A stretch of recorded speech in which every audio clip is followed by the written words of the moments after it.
कभी अपने आप से बात करते हुए ये ख्याल आया है कि आप खुद को ही नीचा दिखा रहे हैं, या ये कि आप ऐसा सोच रहे हैं कि ये काम तो मुझसे होगा ही नहीं? जी हां, कई बार हम खुद से ही ऐसी बातें कर लेते हैं जो हमें अंदर ही अंदर कमजोर बना देती हैं। जैसे, ये काम तो मुझसे होगा ही नहीं, या मैं हमेशा गलतियां ही करता हूं। ये सब बातें अपने आप से नकारात्मक रूप से बात करना है। ये सुनने में भले ही छोटी बात लगे, लेकिन ये अंदर ही अंदर हमें बहुत कुतरती है। ये नकारात्मक आत्मचिंतन है और इसका हमारे मन पर बहुत बुरा असर पड़ता है। इस नकारात्मक आत्मचिंतन के दौरान मन में कई तरह के भाव आते हैं। कभी गुस्सा आता है खुद पर, कभी निराशा होती है, अपनी काबिलियत पर शक होने लगता है। ऐसा लगने लगता है कि मानो हम हर काम में असफल ही होंगे। ऐसा लगता है मानो हम खुद अपने सबसे बड़े दुश्मन बन गए हैं। इससे हमारा आत्मविश्वास कमजोर पड़ जाता है और हम नया करने से भी कतराने लगते हैं। जिंदगी में आगे बढ़ने के लिए सकारात्मक सोच बहुत जरूरी होती है, लेकिन नकारात्मक आत्मचिंतन को समझ ही न पाए तो जिंदगी भर हम पीछे ही रह जाते हैं। नतीजा ये होता है कि हम अपनी क्षमता से कम हासिल कर पाते हैं और जिंदगी में आगे बढ़ने में मुश्किलें आती हैं। तो चलिए आज इसी नकारात्मक विचार को समझने की कोशिश करें और देखें कि इससे कैसे बचा जा सकता है। तो चलिए कहानी शुरू करते हैं। दोस्तों, बहुत समय पहले की बात है। एक नगर में लोग खुशियां मना रहे थे। उस नगर में खुशियों का माहौल था। एक तरफ जहां लोग खुशियां मना रहे थे, वहीं पर दूसरी तरफ एक लड़का उन सब से अलग होकर एक पेड़ के किनारे उदास होकर बैठा था। उसे मन ही मन ये चिंता सताए जा रही थी कि परीक्षा नजदीक आ चुकी थी और वह चाहकर भी पढ़ाई नहीं कर पा रहा था। वह चाहकर भी पढ़ाई में मन नहीं लगा पा रहा था। वह जितना पढ़ाई के बारे में सोचता, उसके चेहरे पर उतनी ही निराशा और हताशा बढ़ जाती। वह इन सभी विचारों के बारे में सोच ही रहा था कि तभी वहां से एक गुरुवर गुजर रहे थे। उन्होंने जब उस लड़की को देखा तो वह यह समझ चुके थे कि लड़का कुछ परेशान है, जरूर कोई समस्या है। इसलिए वह उस लड़के के पास पहुंचे और उस लड़के से कहते हैं, क्या बात है बेटा? पूरा गांव खुशियां मना रहा है, गांव में खुशियों का माहौल है और तुम यहां इस सुनसान जगह पर इस पेड़ के नीचे अकेले बैठे हो और तुम बहुत उदास भी लग रहे हो। आखिर क्या बात है?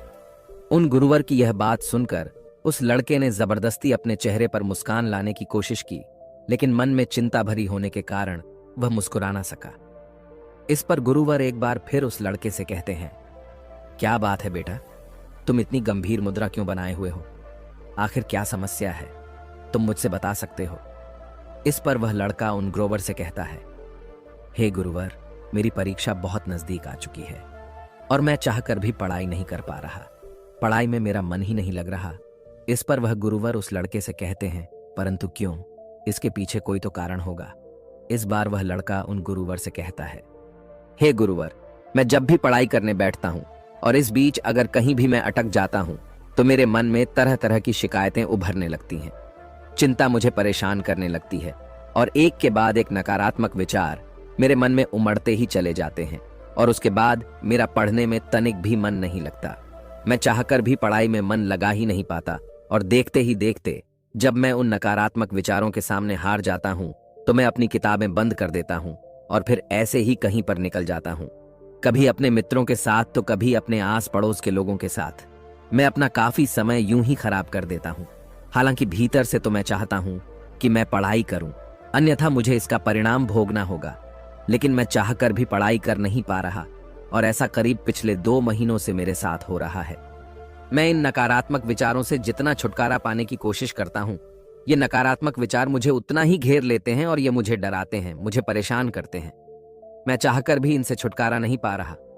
उन गुरुवर ने उस लड़के की सारी बातें ध्यानपूर्वक सुनी और फिर वह उस लड़के से कहते हैं, बेटा, मैं तुम्हारी मन की बातें समझ रहा हूं, लेकिन क्या तुम इसे एक उदाहरण के तौर पर समझा सकते हो? इस पर वह लड़का उन गुरुवर से कहता है, हे गुरुवर, परीक्षा बहुत नजदीक है और मैंने कुछ हद तक पढ़ाई भी कर ली है, लेकिन जो बची हुई पढ़ाई है उसके लिए मुझे हर दिन करीब 10 से 14 घंटे तक यूं ही मन लगाकर पढ़ना होगा। इसके बिना मैं किसी भी हालत में अपनी पढ़ाई पूरी नहीं कर पाऊंगा। जब यह ख्याल मेरे मन में आता है तो मैं डर जाता हूं। मैं भीतर ही भीतर कांप उठता हूं और देखते ही देखते मेरी हिम्मत जवाब देने लगती है और मैं हार मान लेता हूं। और फिर उसके बाद मेहनत करने का मानो मेरा मन ही नहीं होता। मैं चाहकर भी ध्यान नहीं लगा पाता और अगली चीज जो मुझे परेशान कर रही है, रुको रुको बेटा, उन गुरुवर ने उस लड़के को रोकते हुए कहा, पहले हम एक एक करके तुम्हारे मन के उन नकारात्मक विचारों को समझने की कोशिश करते हैं, उन चिंताओं के पार जाने की कोशिश करते हैं, उनसे कुछ सीखने की कोशिश करते हैं। इतना कहकर गुरुवर उस लड़के से कहते हैं, बेटा, तुम यह कहना चाहते हो कि तुम्हें इस बात की चिंता है कि तुम अपनी बची हुई पढ़ाई कैसे पूरी करोगे, तुम एक दिन में इतनी मेहनत कैसे करोगे। तो क्या तुम्हें इस चिंता के पीछे कहीं ना कहीं शिकायत नहीं नजर आ रही? उन गुरुवर की यह बात सुनकर वो लड़का थोड़ा सा हिचकिचाते हुए उन गुरुवर से कहता है, हे गुरुवर, कैसी शिकायत? इस पर वह गुरुवर मुस्कुराते हुए उस लड़के से कहते हैं, बेटा, जब पढ़ाई करते वक्त तुम कहीं पर अटक जाते हो और बची हुई पढ़ाई के बारे में जब तुम सोचते हो, तब तुम खुद से शिकायत करते हो कि मैं तो कमजोर हूं, मैं इतनी मेहनत नहीं कर सकता, मैं भला ये कैसे कर पाऊंगा, मैं भला एक साथ 10 से 14 घंटे तक कैसे पढ़ाई कर सकता हूं। जरा खुद से पूछो, ये जो शिकायतें तुम खुद से कर रहे हो, ये सच है या झूठ, या केवल ये सभी तुम्हारे मन की एक सोच है? उन गुरुवर के इतना कहने पर वह लड़का कुछ देर के लिए मौन हो गया। उसे कुछ समझ नहीं आ रहा था कि वह उन गुरुवर को क्या जवाब दे। तभी वह गुरुवर उस लड़के से कहते हैं, बेटा, ऐसा कहाँ लिखा है कि तुम इतनी मेहनत नहीं कर सकते? ऐसा कहाँ लिखा है कि तुम्हारे पास इतनी मेहनत करने की क्षमता नहीं है? क्या किसी ने तुमसे ऐसा कहा है कि तुम इतना ध्यान लगाकर पढ़ाई नहीं कर सकते? इस बारे में वह लड़का जवाब देते हुए उन गुरुवर से कहता है, हे गुरुवर, आप सत्य कहते हैं, ऐसा तो मुझसे किसी ने नहीं कहा। इस पर वह गुरुवर उस लड़के से कहते हैं, बेटा, तो तुमने खुद से यह कैसे मान लिया कि मैं इतना कमजोर हूं और मैं ऐसा नहीं कर सकता, मैं ध्यान लगाकर पढ़ाई नहीं कर सकता? ये सब केवल तुम्हारे मन का एक भ्रम है। तो तुम्हारे मन की एक सोच है जिसे तुम अनजाने में बार बार सोचकर उस पर विश्वास करके उसे सच बना रहे हो। गुरुवर अपनी बात पूरी कर ही रहे थे कि तभी वह लड़का उन गुरुवर की बात काटते हुए कहता है, हे गुरुवर, अगर यह सच नहीं है तो फिर सच क्या है? उस लड़के की यह बात सुनकर गुरुवर मुस्कुराने लगे और उस लड़के से कहते हैं, बेटा, सच यह है कि तुम्हारे अंदर कितनी काबिलियत है, यह जानने के लिए तुम्हें आखिरी हद तक मेहनत करनी होगी। तुम्हें अपनी पूरी कोशिश करनी होगी। जब तुम अपनी पूरी क्षमता पर कार्य करोगे, अपनी पूरी क्षमता के साथ पढ़ाई करोगे, तभी तुम्हें पता चल पाएगा कि सच में तुम्हारी क्षमता क्या है। इस पर वह लड़का उन गुरुवर से कहता है, हे गुरुवर, तो अब मुझे क्या करना चाहिए? इस पर वह गुरुवर उस लड़के से कहते हैं, बेटा, मेरी बात ध्यान से समझो। हर चिंता के पीछे एक सकारात्मक संदेश होता है जिसे हमें पहचानने की आवश्यकता होती है। जैसे जब तुम्हारे मन में यह चिंता प्रकट होने लगी कि मैं अपनी बाकी की पढ़ाई इतनी जल्दी पूरी कैसे करूंगा, तो इस चिंता के पीछे सकारात्मक संदेश क्या था? इस पर वो लड़का कुछ देर सोच विचार करने के बाद उन गुरुवर से कहता है, हे गुरुवर, यही की परीक्षा बहुत करीब है और मुझे पूरा ध्यान और अपनी शक्ति लगाकर पढ़ने की जरूरत है। इस पर गुरुवर कहते हैं, बिल्कुल सही। तभी वो लड़का उन गुरुवर से कहता है, ठीक है, यह तो बहुत अच्छा तरीका है, इससे तो मैं आसानी से अपनी पढ़ाई पर ध्यान लगा सकता हूं। इतना कहकर वह लड़का वहां से जाने लगा। तभी गुरुवर उस लड़के से कहते हैं, रुको बेटा, अभी चिंता पूरी तरह से पार नहीं हुई है। जब भी तुम उस चिंता के पीछे का सकारात्मक संदेश समझ लो तो उसके लिए धन्यवाद करो और आगे बढ़ो। अपने आप से कहो कि मैंने उस चिंता के पीछे का संदेश समझ लिया है और अब मैं पूरी ईमानदारी के साथ मेहनत करने के लिए तैयार हूं। मैंने यह भी स्वीकार कर लिया है कि मेहनत करने में मुझे कष्ट भी होगा, तकलीफ भी उठानी पड़ेगी, लेकिन मैं हार नहीं मानूंगा। यह संदेश मुझ तक पहुंचाने के लिए आपका शुक्रिया। आगे गुरुवर लड़के से कहते हैं, जब तुम खुद से ऐसा कहोगे तो तुम्हें तत्काल अच्छा महसूस होगा, हल्का महसूस होगा, क्योंकि तुम्हारे अंदर का विद्वंद युद्ध पूरी तरह से समाप्त हो चुका होगा और तुमने उस चिंता के पीछे का संदेश भी अच्छी तरह से समझ लिया होगा। तुमने यह स्वीकार कर लिया है कि हाँ, मुझे लंबे समय तक ध्यान करने की आवश्यकता है, मुझे मेहनत करने की आवश्यकता है, साथ में मुझे थोड़ी सी कष्ट और तकलीफ भी उठानी पड़ेगी। हो सकता है कि इससे मुझे थोड़ी थकान भी हो, लेकिन मैं मेहनत करने से पीछे नहीं हटूंगा। ये सब स्वीकार करते ही तुम्हारे अंदर एक ऊर्जा उत्पन्न होगी और ऐसा इसलिए होगा क्योंकि तुम्हारे मन का बोझ पूरी तरह से हल्का हो चुका है। तुमने उन चीजों को स्वीकार कर लिया है जो चीजें तुम्हारा मन तुमसे स्वीकार करवाना चाहता था। किंतु अब यही मौका है, इस मौके को खाली मत जाने देना और तत्काल इस पर निर्णय लेना, तत्काल इस पर कार्य करना, तत्काल इस सकारात्मक संदेश को अपना विश्वास बना लो। इसे बार बार दोहराओ ताकि तुम इस पर पूरी तरह से विश्वास करने लगो।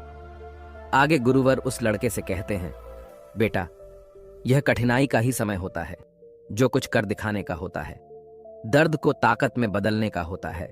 इस दुनिया में जितने भी महान लोग हैं, जिन्होंने भी अपने जीवन में कुछ बड़ा हासिल किया है, उन्होंने इसी तरह अपनी शिकायतों, अपनी कमजोरियों को ताकतवर और सकारात्मक सोच में बदला है, उस पर पूर्ण रूप से विश्वास किया है, और तभी वे लोग इतनी ऊंचाइयों तक पहुंच पाए हैं।